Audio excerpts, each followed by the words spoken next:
ओम नमः शिवाय। शिव जी सदा सहाय। ओम नमः शिवाय। गुरु जी सदा से शुक्राना। गुरु जी आपका अनंत अनंतम शुक्राना, लख लख बार शुक्राना। संगत जी एक बहुत प्यारा सा छोटा सा शुक्राना सत्संग है। संगत जी मैं काफी टाइम से सोच रहा था कि मेरा एक दोस्त है, उसके फ्रेंड का है, क्योंकि उनकी शादी नहीं हो पाई थी। हर बार शादी को लेके कुछ ना कुछ बात ऊंच नीच हो जा रही थी। अब गुरु जी के आशीर्वाद से गुरु परिवार उन्हें मिला है जो गुरु जी को मानते हैं, और इतना प्यारा ब्लेस रिश्ता किया है गुरु जी ने, बहुत अच्छा। और अब उनकी शादी भी होने वाली है, सब कुछ फिक्स हो चुका है। गुरु जी का बहुत बहुत शुक्राना है। संगत जी काम सबके बनेंगे गुरु दरबार में, ऐसी कोई संगत नहीं होगी कि जो ये कहे मेरा काम नहीं बना, क्योंकि हम जाते खाली है, झोली भर के झोली लेके आए और भर के झोली लेके आते हैं। गुरु के दर पे अगर जा रहे हो तो भिखारी बन के जाओ, जीरो बन के जाओ, वो देखना आपको जीरो से अंक में बदल देंगे। ये गुरु का वादा है। अगर आप गुरु के आगे ही अपने आप को सर्वज्ञानी समझने लग गए तो कौन आपको ज्ञान दे सकता है। गुरु से ज्ञान लेना है तो आपको जीरो होना पड़ेगा। गुरु जब भी तो ज्ञान देगा, और गुरु आपको वो ज्ञान देगा जो आपको जीवन को सुखमय में बदल देगा। तो संगत जी आइए पाठ को शुरू करते हैं गुरु मंत्र जाप के साथ। ओम नमः शिवाय। शिव जी सदा साय। ओम नमः शिवाय। गुरु जी सदा साय। जय गुरु जी। जय गुरु जी।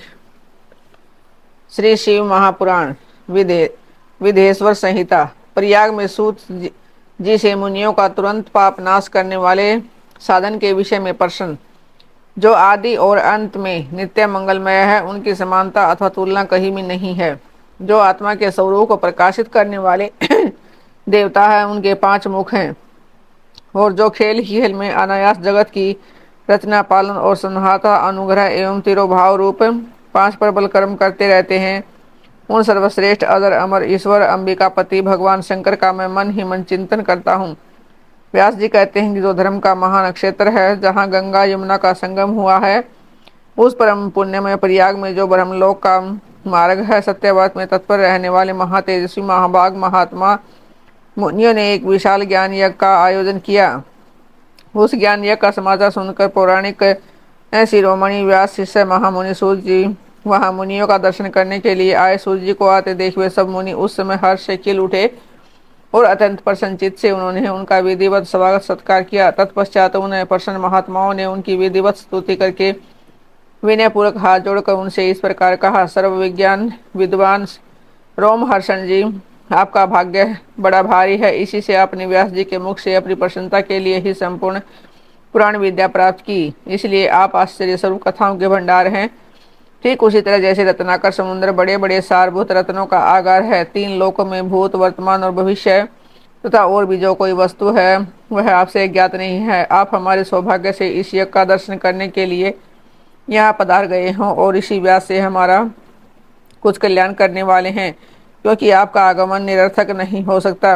हमने पहले भी आपसे शुभ अशुभ तत्व का पूरा पूरा वर्णन सुना है, किंतु उससे कुछ तृप्ति नहीं होती। हमें उसे सुनने की बारंबार इच्छा होती है। उत्तम बुद्धि वाले सूर्य जी, इस समय हमें एक ही बात सुनी है।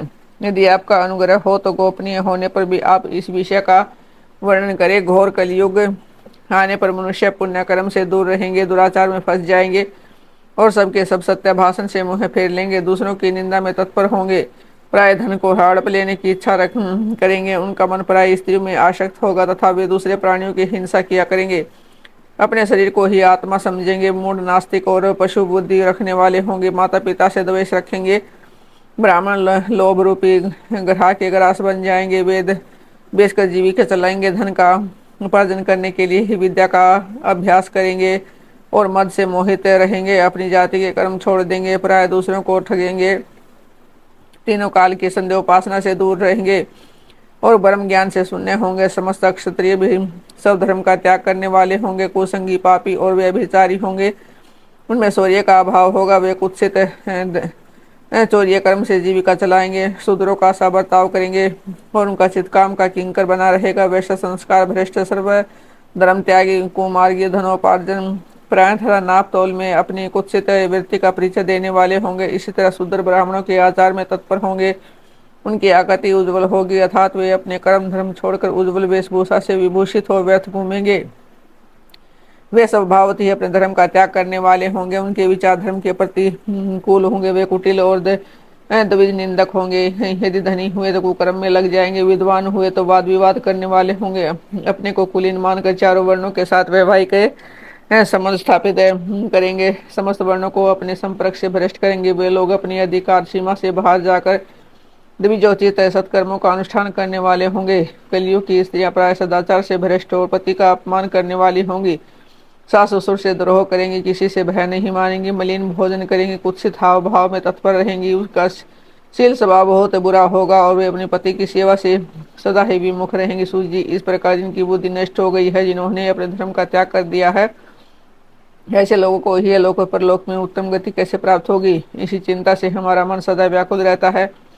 परोपकार के समान दूसरा कोई धर्म नहीं रहता। जिस छोटे से उपाय से इन सब के पापों को तत्काल न से नाश हो जाए, उसे इस समय के पापों बताइए, क्योंकि आप समस्त सिद्धांतों के ज्ञाता हैं। व्यास जी कहते हैं कि उन भवित आत्मा मुनियों की ये बात सुनकर सूर्य जी मन ही मन भगवान शंकर का स्मरण करके उनसे इस प्रकार बोले। शिव पुराण का परिचय। सूर्य जी कहते हैं कि साधु महात्माओं, आपने बहुत अच्छी बात पूछी है। आपका यह प्रश्न तीनों लोगों का हित करने वाला है। मैं गुरुदेव व्यास का स्मरण करके आप लोगों के स्नेह वश इस विषय का वर्णन करूंगा। आप सादर पूर्वक सुने। सबसे उत्तम जो शिव पुराण है वह वेदांत का सार सर्वस्व है तथा वक्ता और श्रोता का समस्त पाप राशियों से उद्धार करने वाला है। इतना ही नहीं, वह परलोक में परमार्थ वस्तु को देने वाला है। कल की कल कलमश राशि का विनाश करने वाला है। उसमें भगवान शिव के उत्तम यश का वर्णन है। ब्राह्मणों, धर्म, अर्थ, काम और मोक्ष, इन चारों पुरुषार्थों को देने वाला वह पुराण सदा ही अपने प्रभाव की दृष्टि से वृद्धि या विस्तार को प्राप्त हो रहा है। विप्रो, उस सर्वोत्तम शिव पुराण के अध्ययन मात्र से वे कली का युग के पापाशक्त जीव श्रेष्ठतम गति को प्राप्त हो जाएंगे। कली युग के महान उत्पात अभी तक जगत में निर्भय होकर विचरेंगे। जब तक यहाँ शिव पुराण का उदय नहीं होगा तब वेद के तुल्य माना गया है। इस वेद कल्प पुराण का सबसे पहले भगवान शिव ने ही प्रणयन किया है। विदेश्वर संहिता, रुद्र संहिता, विनायक संहिता, उपमा उमा संहिता, मातृ संहिता, एकादश रुद्र संहिता, कैलाश संहिता, शतरुद्र संहिता, कोटि रुद्र संहिता, सहस्र कोटि रुद्र संहिता, वायवीय संहिता तथा धर्म संहिता, इस प्रकार इस पुराण के 12 वेद या खंड हैं। ये 12 संहिताएं अत्यंत पुण्यमयी मानी गई हैं। ब्राह्मणों, अब मैं उनके श्लोकों की संख्या बता रहा हूँ। आप लोग वह सब आदर पूर्वक सुने। विदेश्वर संहिता में 10,000 श्लोक हैं। रुद्र संहिता, विनायक संहिता, उमा संहिता और मातृ संहिता, इनमें प्रत्येक के 8-8 हजार श्लोक हैं। ब्राह्मणों, एकादश रुद्र संहिता में 13,000, कैलाश संहिता में 6,000, शतरुद्र संहिता में 3,000, कोटि रुद्र संहिता में 9,000, सहस्त्र कोटि रुद्र संहिता में 11,000, वायव्य संहिता में 4,000 तथा धर्म संहिता में 12,000 श्लोक हैं। इस प्रकार मूल शिव पुराण की श्लोक संख्या 1,00,000 है, परंतु व्यास जी ने उसे 24,000 श्लोकों में संस्कृत कर दिया है। पुराणों की क्रम संख्या के विचार से इस शिव पुराण का कथन चौथा है। इसमें 7 संहिताएं हैं। पूर्व काल में भगवान शिव ने श्लोक दृष्टि संख्या की दृष्टि से 100 करोड़ श्लोकों का एक ही पुराण ग्रंथ ग्रंथित किया है। सृष्टि के आदि में निर्मित हुआ वह पुराण साहित्य अत्यंत विस्तृत था। फिर द्वापर आदि युगों में द्वैपायन आदि महर्षियों ने जब पुराण का 18 भागों में विभाजन कर दिया, उस समय संपूर्ण पुराणों का संस्कृत स्वरूप केवल 4 लाख श्लोकों का रह गया। उस समय उन्होंने शिव पुराण का 24,000 श्लोकों में प्रतिपादन किया। यही इसके श्लोकों की संख्या है। ये वेद तुल्य पुराण 7 संहिता में बटा हुआ है। इसकी पहली संहिता का नाम विदेश्वर संहिता, दूसरी रुद्र संहिता समझनी चाहिए, तीसरी का नाम शतरुद्र संहिता है, चौथी का कोटि रुद्र संहिता है, पांचवी का उमा संहिता है, छठी का कैलाश संहिता और सातवीं का वायव्य संहिता है। इस प्रकार ये 7 संहिताएं मानी गई हैं। इन 7 संहिताओं से युक्त दिव्य शिव पुराण वेद के तुल्य प्रमाणिक तथा सबसे उत्कृष्ट गति प्रदान करने वाला है। यह निर्मल शिव पुराण भगवान शिव के द्वारा ही प्रतिपादित है। इसे शैव शिरोमणि भगवान व्यास ने संस्कृत से संकलित किया है। यह समस्त जीव समुदाय के लिए उपकारक, त्रिविधेय प्रताप का नाश करने वाला, तुलना रहित एवं सत्पुरुषों को कल्याण प्रदान करने वाला है। इसमें वेदांत विज्ञानमय प्रधान तथा निष्कपट धर्म का प्रतिपादन किया गया है। यह पुराण ईर्ष्या रहित अंतःकरण करने वाले विद्वानों के लिए जानने की वस्तु है। इसमें श्रेष्ठ मंत्र समूहों का संकलन है तथा धर्म, अर्थ और काम, इन त्रिगुण त्रिवर्ग की प्राप्ति के साधन का भी वर्णन है। यह उत्तम शिव पुराण समस्त पुराणों में श्रेष्ठ है। वेद वेदांत में वेद रूप में विलसित परम वस्तु परमात्मा का इसमें गान किया गया है। जो बड़े आदर से इसे पढ़ता और सुनता है वह भगवान शिव का प्रिय होकर परम गति को प्राप्त कर लेता है। साध्य साधन आदि का विचार तथा श्रवण, कीर्तन और मनन, इन 3 साधनों की श्रेष्ठता का प्रतिपादन व्यास जी कहते हैं कि सूर्य जी का यह वचन सुनकर वे सब महर्षि बोले, अब आप हमें वेदांत सार सर्व स्वरूप अद्भुत शिव पुराण की कथा सुनाई। सूर्य जी ने कहा कि आप सब महर्षि गण रोग शोक से रहित है, कल्याणमय भगवान शिव का स्मरण करके पुराण परवर शिव पुराण की जो वेद के साथ तत्व से प्रकट हुआ है कथा सुनिए। शिव पुराण में भक्ति, ज्ञान और वैराग्य इन तीनों का प्रतिपूर्वक ज्ञान किया गया है और वेदांत वेद सदवस्तु का विशेष रूप से वर्णन है। इस वर्तमान कल्प में जब सृष्टि कर्म आरंभ हुआ था उन दिनों 6 कुलों के महर्षि परस्पर वाद विवाद करते हुए कहने लगे अमुक वस्तु सबसे उत्कृष्ट और अमुक नहीं है। उनके इस विवाद ने अत्यंत महान रूप धारण कर लिया। तब वे सब के सब अपनी शंका के समाधान के लिए सृष्टिकर्ता विनाशी ब्रह्मा जी के पास गए और हाथ जोड़कर विनय भरी वाणी में बोले, प्रभु आप संपूर्ण जगत को धारण पोषण करने वाले तथा समस्त कारणों के भी कारण हैं। हम यह जानना चाहते हैं कि संपूर्ण तत्वों से परिप्राप्त पर पुराण पुरुष कौन है। ब्रह्मा जी ने कहा कि जहाँ से मन सहित वाणी उन्हें न पाकर लौट आती है तथा जिनसे ब्रह्मा विष्णु रुद्र और इंद्र आदि से युक्त यह संपूर्ण जगत समस्त भूत एवं इंद्रियों के साथ पहले प्रकट हुआ, वे ही ये देव महादेव सर्वज्ञ एवं संपूर्ण जगत के स्वामी हैं। ये ही सबसे उत्कृष्ट है। भक्ति से ही इनका साक्षात्कार होता है, दूसरे किसी उपाय से नहीं, कहीं इनका दर्शन नहीं होता। रुद्र हरि हर तथा अन्य देव सर्व सदा उत्तम भक्ति से इनका दर्शन करना चाहते हैं। भगवान शिव में भक्ति होने से भगवान मनुष्य संसार बंधन से मुक्त हो जाता है। देवता की कृपा प्रसाद से इसमें भक्ति होती है